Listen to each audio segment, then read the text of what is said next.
Incredible performance by Karl Anthony Towns in the first half, leading the charge for the Minnesota Timberwolves. And in the second half, Derrick Rose took over. You know, he's one of your leading vote getters out west. And it's not just because he's a fan favorite from being the youngest MVP in league history and bouncing back. Performances like this are really credible for the kind of season he's having. Well, one thing we'd say about him, he has made shots on a much more consistent basis, something that just didn't happen. This is a guy who worked at it and worked at it.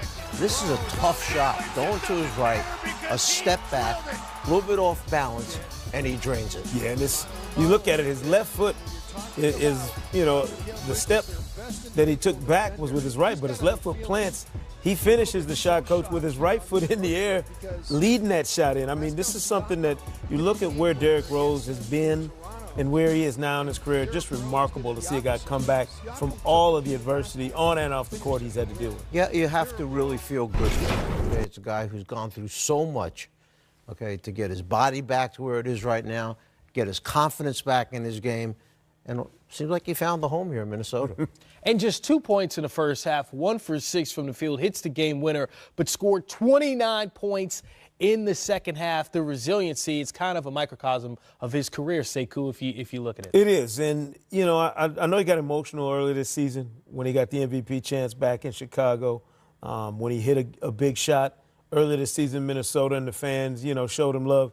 This is a guy who has always talked about, when he started going through all the drama, that he just wanted to get back to playing ball. He just wanted to get back out there and enjoy playing ball like he did early in his career. A much different human being now, Coach, but a guy that's still, when you talk about exceptional talent in this league and an ability to take and make big shots, he's still got all of that in his repertoire. And he reminded us in that interview that Karl Anthony Towns had it going in the first half.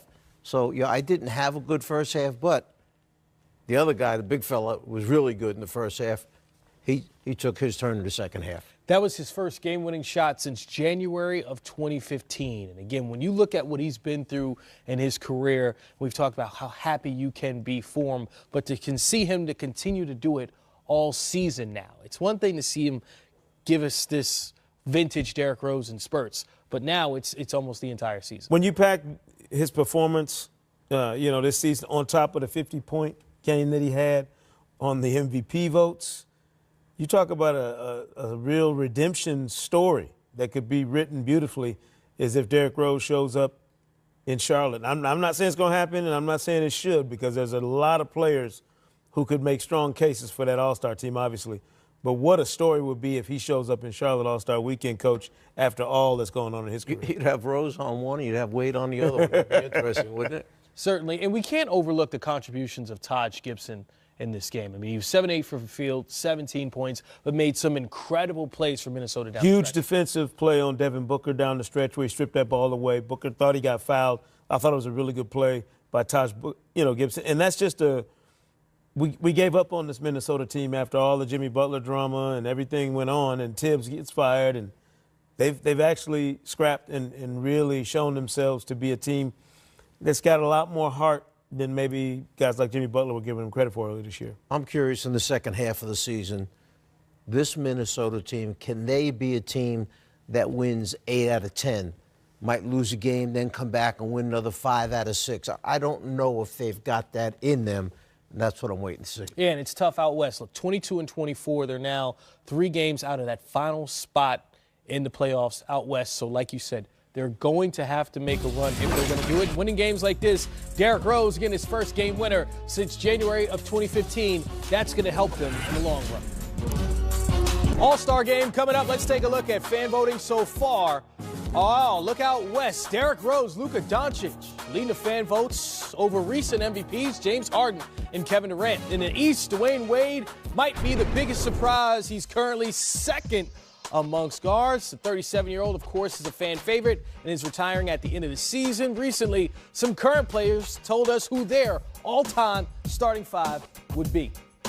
You want to start a fun debate? And now, the starting lineup. All-time starting 5. Oh, all right. It's tough. It's super tough. There's too many to choose from. Well, that's an argument you can get from east to west. Johnson. Nixon in low to Green, swing left. The right-hand sky hook of 12 is good. Can't do a thing. Bird, turnaround, hit. I think that's what the fans came to see. MJ. Brings it into Akeem. He goes!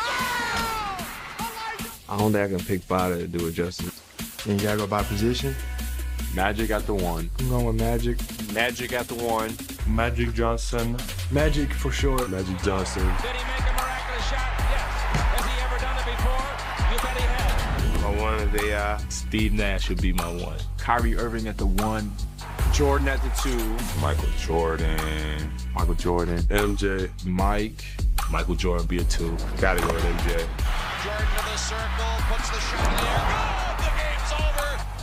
I go Kobe at the 3. Kobe Bryant. I'd have to go with Kobe. I would say Kobe. I'm probably go with Kobe on the other wing. Run out by Kobe Bryant. I got LeBron at the 3. LeBron James. LeBron James. At the 3, I'll probably say LeBron. LeBron at the 4. LeBron at the 4. I gotta put the big fundamental in there, Tim Duncan. Probably Tim at the 4. Timmy D at the 4. Birdman took a shot and Duncan throws it down over. I'm going with Charles Barkley. Charles Barkley. Probably go with my boy KD at the 4.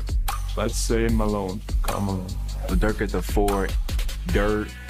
Hakeem Olajuwon at the 4. At the 5, I'd say Wilt. Wilt Chamberlain. Kareem Abdul-Jabbar. Hakeem. 5 would have to be Shaq. Gotta go with the big fella, right? The run out to Shaq. I got Shaq, Shaquille O'Neal. Shaq. Shaq at the 5.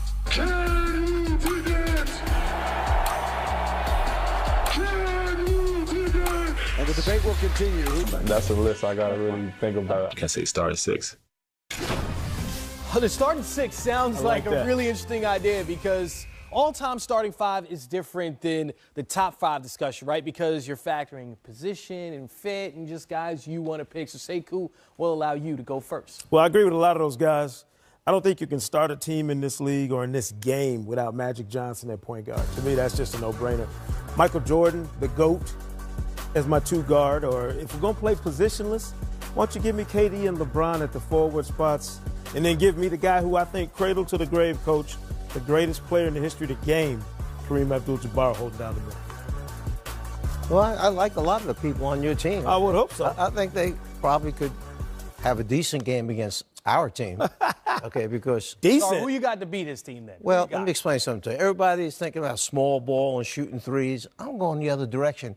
I'm going to beat everybody up and then never get an offensive rebound. And we're getting, if we miss a shot, we're getting all kinds of offensive rebounds. But I want you to see my team, which is a special group of guys. Wow. Okay, you see my group out there? You got Shaq, you got Chamberlain, you got Bill Russell, you have Kareem, and I borrowed Tim from the power forwards to bring the ball down the floor. We're playing 2-3 zone. We're switching everything. If you decide you're going to foul us, put us on the foul line, we might be a little shaky at the foul line with that group, but you're going to have to foul us so many times, your players will be left in the game to play against us. So watch out for my team. Coach, we're not playing in the backyard now. We actually got to play a real game with Come referees. out and play against us. Show up.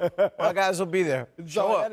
That is incredible because Sekou, I kind of anticipated that. So you're playing Shaq at the 5, right? I'm hoping. Shaq can play wherever he wants, wherever he wants to be. Kareem at the 4, Wilt at the 3, Timmy at the 2. Tim's at Bill Russell's running the point.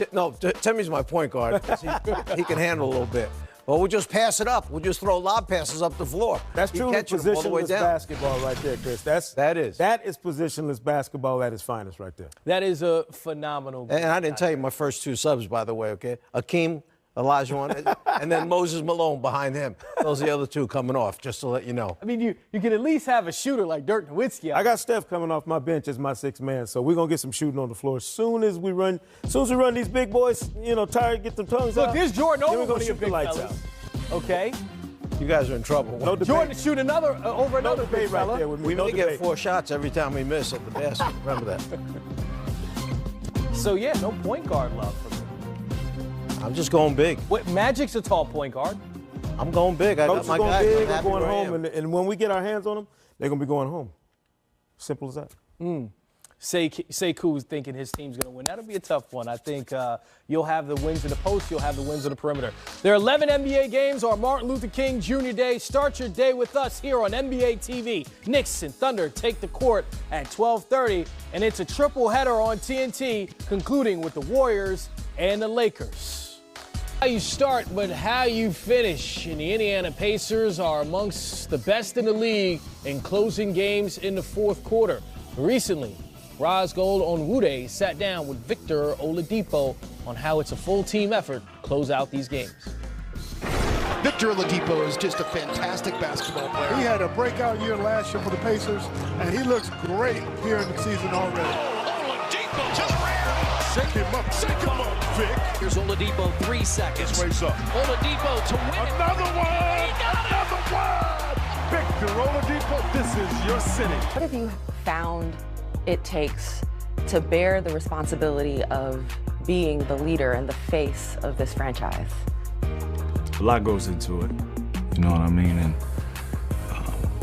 too much is given, much is required. And I've been hearing that for like every day for the past year. It's been tough, man. You gotta know what to say and when to say it, but at the same time, you gotta listen. I think being a leader is something that you have to learn how to do.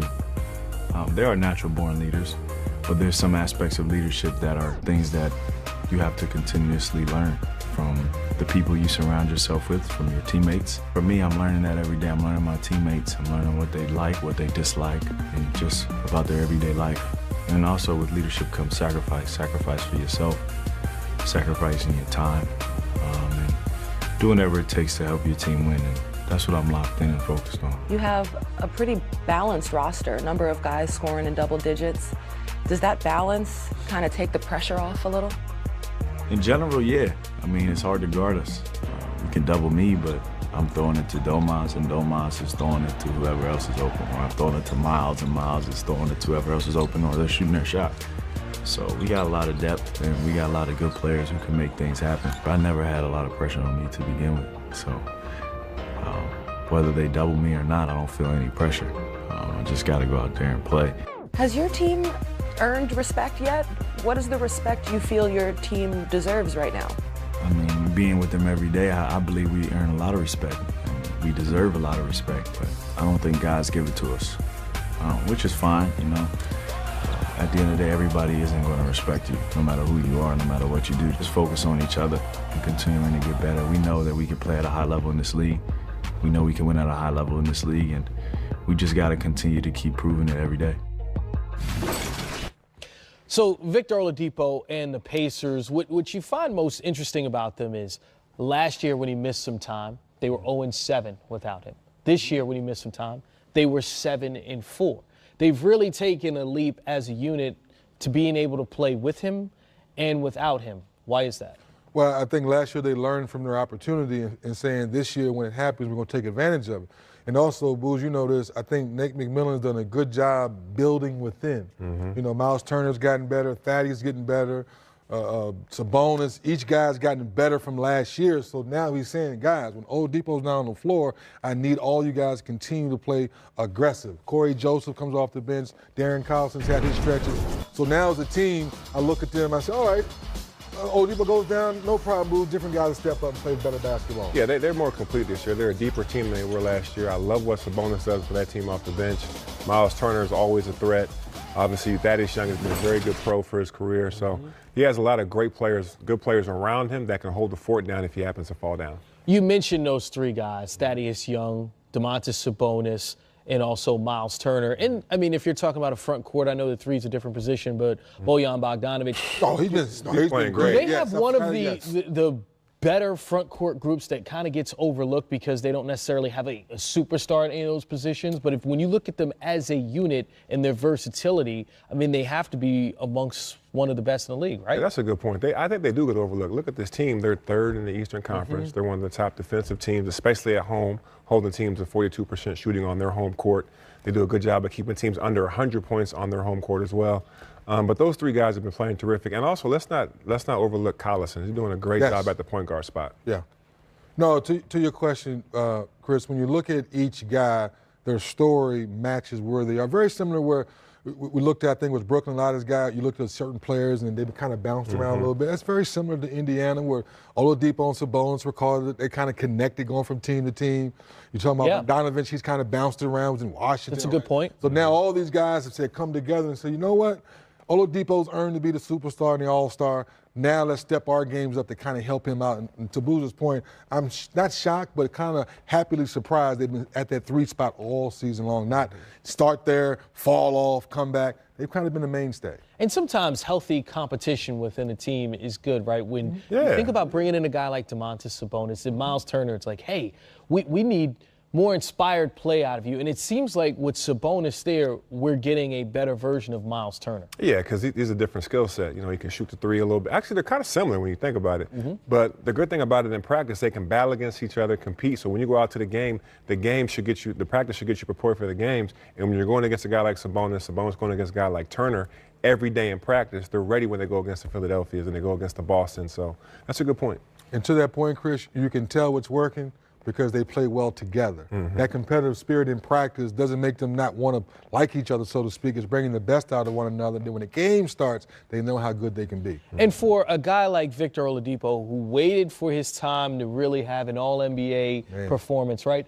And then he sees the team develop, kind of takes a step back in situations to allow the team to flourish. I mean, that's what you want out of your leader, right? To maybe sacrifice numbers sometimes, sacrifice a little efficiency, make sure you get the win. If you can sacrifice for the bigger betterment of the team and you can stay in the 3rd position, yes. And like he talked about the other day, he had to get used to that bullseye being on his back and getting double teamed every night. And as he continues to figure that out, how to pick the defense apart, they're only going to get better.